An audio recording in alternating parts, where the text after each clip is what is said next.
क्या हो अगर रेगिस्तान की मिट्टी के नीचे एक जादुई चिराग छुपा हो?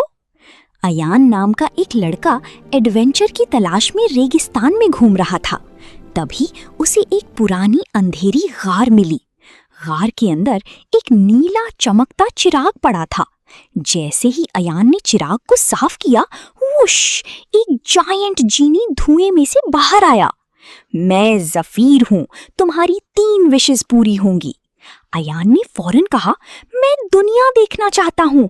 अचानक एक फ्लाइंग कारपेट हवा में उठी और दोनों आसमान में उड़ गए।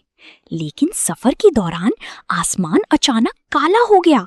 शैडो मॉन्स्टर्स उनके गिर्द घूमने लगे। जीनी चिल्लाया, सिर्फ हिम्मत तुम्हें बचा सकती है। अयान ने आंखें बंद की और कहा, मुझे हिम्मत चाहिए। अचानक गोल्डन लाइट फैल गई और सारे शैडोज गायब हो गए। जीनी मुस्कुराया, तुम सिर्फ एक लड़के नहीं, एक हीरो हो।